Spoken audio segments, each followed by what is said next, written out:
Hello, it's Melody's World again. I was going to do an announcement about what I was going to talk about, but then I got involved in a project. This is what happens when you're ADHD and you have so many things you're trying to work on at once.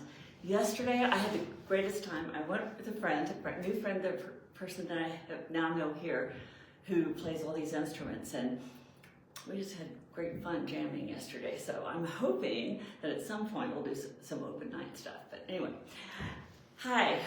Thanks for tuning in. I don't know who might be showing up today, maybe nobody, but that's okay. I am starting to do these on a regular basis. I'll try to get them more timely, but I don't have a producer yet.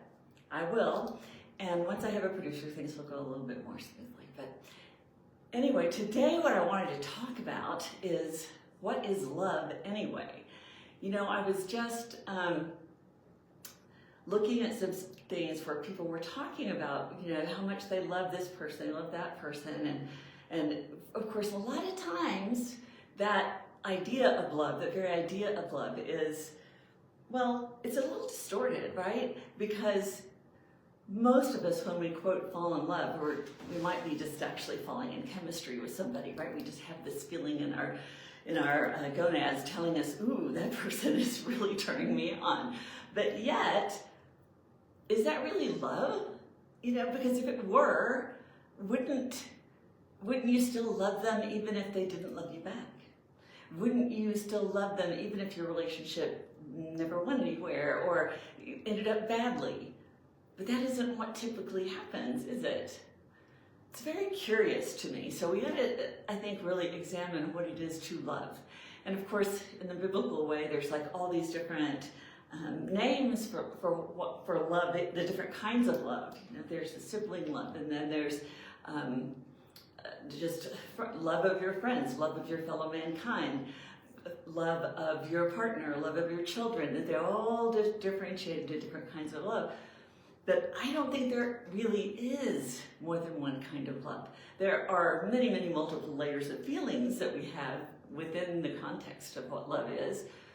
But love itself, which my whole life path, this has been what I have been focused on doing since I was like 13, is to understand what love is and what it isn't. And I thought I knew, you know, even at 13, even though I clearly did not, or I wouldn't be in the situation that I'm in now with having divorced a few times. Now I understand, though, what love is on a much deeper level than I ever could. And I think that's why I'm here on this planet, is to not only understand it for myself, which is really the main thing, but to be able to help other people come to a recognition of what it is.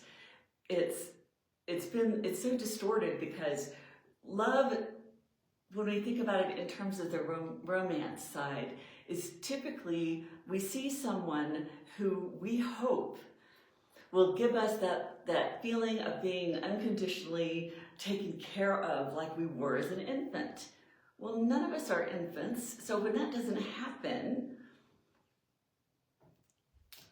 what happens to the love? What happens to the relationship? There's a lot of disappointment and anger and frustration and yelling and screaming that happens when you perceive that your lover isn't loving you in the way that you need them to. Because what you're wanting, of course, most of us, when we are in a love relationship, most of us, what we want is to feel really loved and cared for, like perhaps we didn't as a child. Or certainly haven't since we left home, right? So we're looking for someone to fill that hole that we have in our life. And we haven't learned, what we haven't learned is the true meaning of love, which only comes from absolutely understanding that love is the universal good, it is the spirit, it is God, it is universe, that's what we're made of. We're made of love. And I know that might sound a little far out, but that's really what I'm coming more and more to recognize. So we cannot get distorted into thinking that being in love with someone means that we have to have them and they have to treat us a certain way, because that's nonsense. We do not need to have our hearts filled with love in that way, but we do need to have our hearts filled with love in really important ways, and that's what our planet is missing, I think, as a general rule, is understanding that you can't hurt someone else or kill someone else without hurting yourself, without killing someone else. Because if you're killing someone else, then you're really killing a part of you, because we are all part of this universal thing called love that connects us all. That is the energy that keeps all of our atoms together in dense quantity. Even though, right, we had this long discussion yesterday. I'm going to bring Josh on next time, I hope. What we are, of course, is just vibration that is held together. Our atoms and our matter is held together with love. We were created in love. We exist in the presence of love. And I hope that I'm not sounding like a Looney Tunes person when I'm saying all this, because I know it sounds really far out there. But just think about it for a little bit and consider the possibility that love, especially in the context of a romantic relationship, the reason why so many people are disappointed, why divorce happens at the rate that it does, is because we pick people thinking that they're going to fill that hole in our heart. I know I did. I know the people I married did. But of course, we're trying to fill our own giant hole that's in us from what was unmet or what has been left behind. And no one else can do that.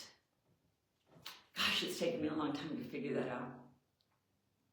The only way that we can really ever truly fully experience love is to be able to allow it in for ourselves, to have that love for ourselves. Now, I'm not saying you have to love yourself before you can love anyone else. It's a little more complex than that. But the truth is, there is love inside of you that another person can connect with. I've seen this with couples where they ached for love themselves. They did not feel like they loved themselves, yet they connected with another person and they were able to allow in that love for themselves through this other person. And that can very much happen. But you have to be willing and open to recognize that it's love that you have to possess in order to share. You can't have something you don't share. If you have a gallon of gasoline, you can't share it unless you have some, right? If you have an empty tank, you don't have anything to give. So we have to either open the valve and allow love in somehow, or we have to open it up for ourselves and find it within ourselves, because it all lives inside of all of us. We cannot live and breathe without it. I think disease, as it is, comes from not having love for ourselves, because when we despise ourselves, when we have anger and rage and hate for other people, what I've seen happening is our bodies will just start to fall apart. We'll start to lose our physical health, our mental health, our stamina, our ability to move forward in the world. So we have to learn how to love ourselves, to share love with others, and allow ourselves to see that everything that is around us is love. Which I have to say, I don't know about you, but that totally lights up my heart. It turns me on to the point that I'm beginning to recognize that I have people in my life who I don't see on a regular basis.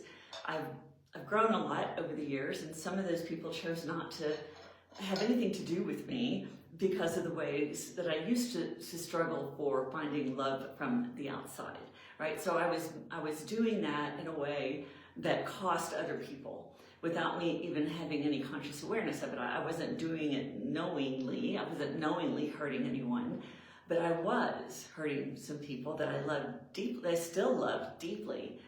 And recognizing that has allowed me to see that, a person doesn't have to love me back for me to hold a tremendous amount of love for them. They don't have to be alive. They don't have to be in the same country. They don't have to be, they might despise me for all I know. But I also know that it doesn't matter because all it is love. And even if they're despising me, it's coming from the fact that they are angry that they could not see the true me. And that's what we all want. We all want to see the essence of who we are, the love that we are at our core essence is what we are looking for in others and what others are looking for in us. And when we can hold that and share that with everyone in our vicinity, the world becomes a much more enjoyable place.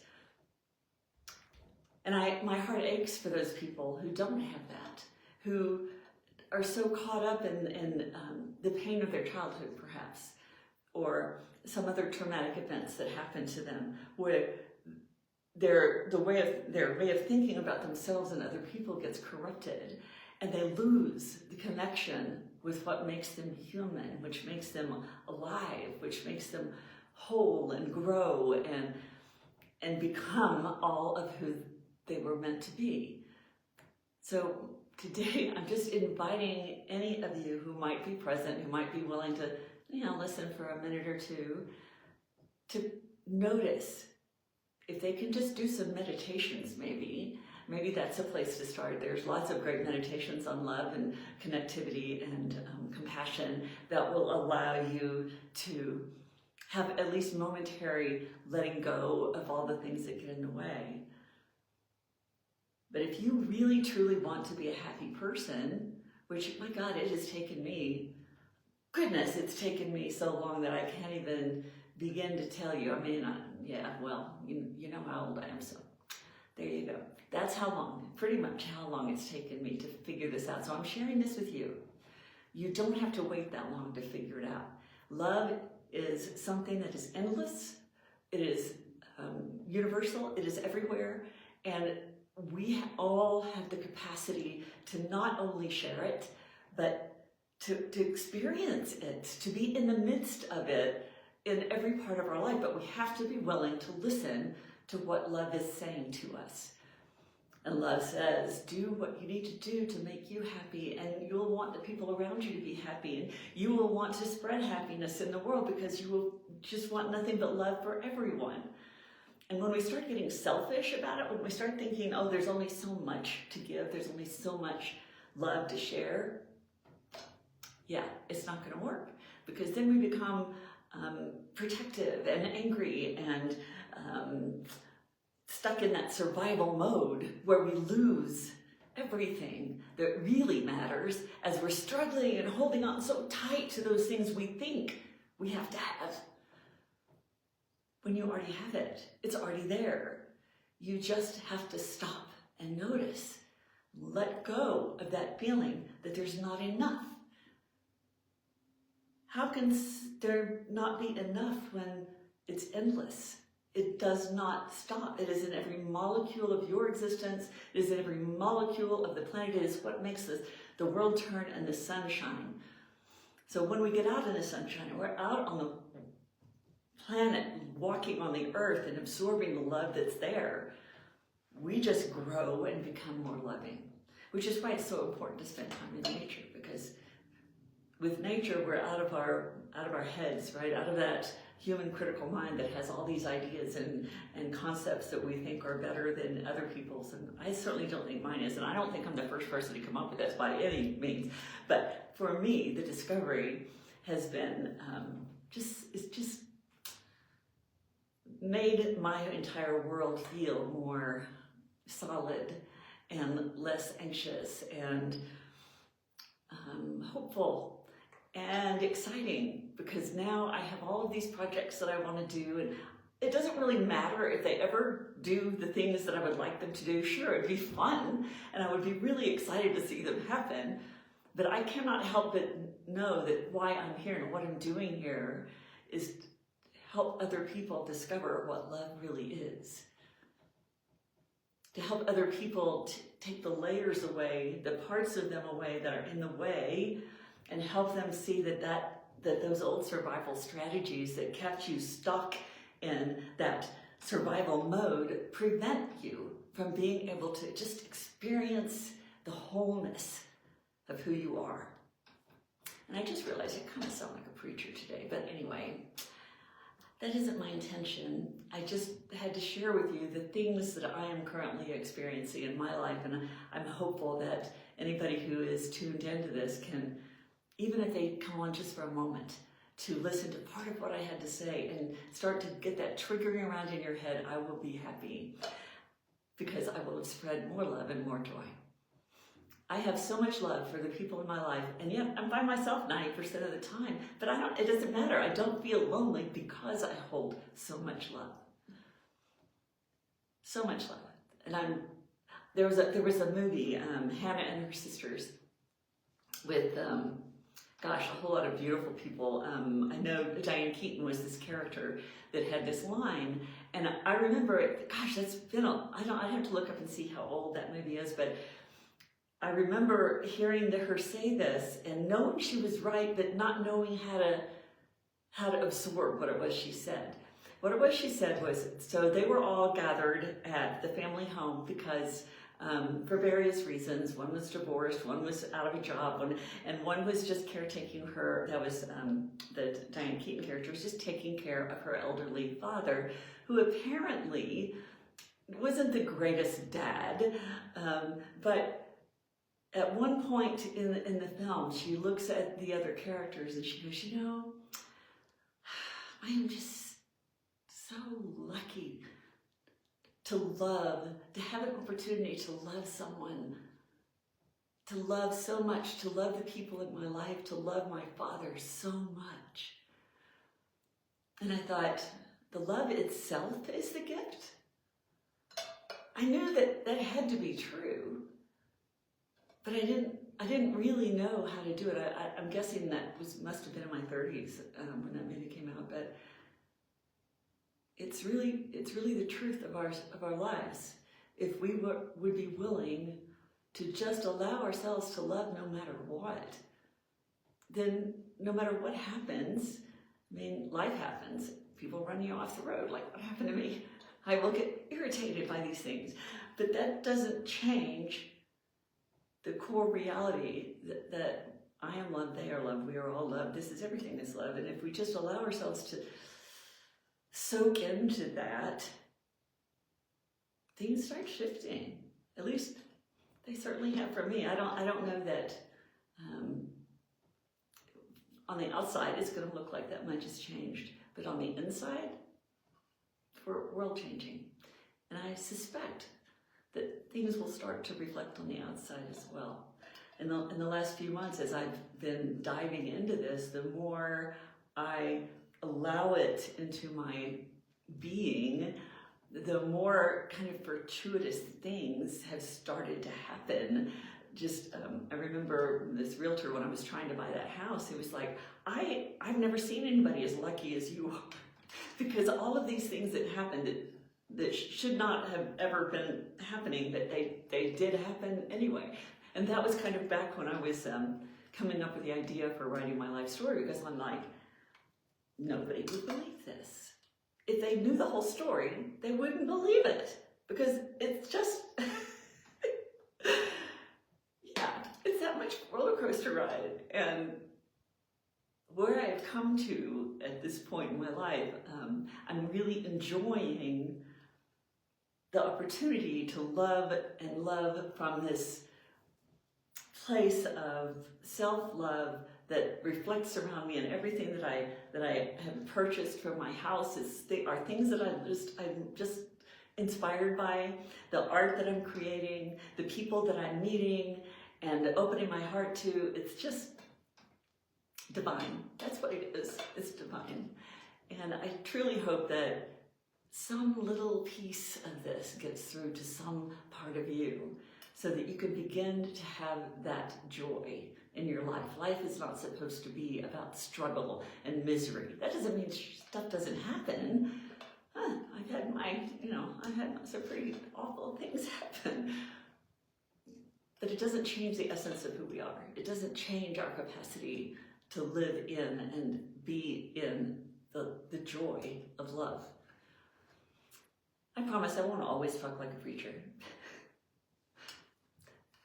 again, Melody Brooke, and you can find out more about me at melodybrook.com. You can also go to Melody Brooke Films and Oh Wow Melody and Oh Wow Melody Designs, where my fashions are. And I did just, I'm in the process of launching my My Body, My Choice clothing and different little small items that people can purchase to support the movement of women regaining their ability to take care of their own bodies in the ways that they need to.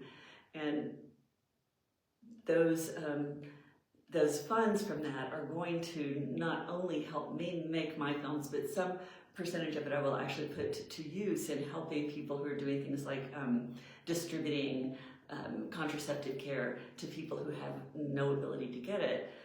And those are things that I will continue to do out of love, because knowing that we all need each other, and to pretend we don't, it's going to cause us nothing but pain. Anyway, I'll be here next week. Maybe I'll bring Josh on, because he has so many interesting things.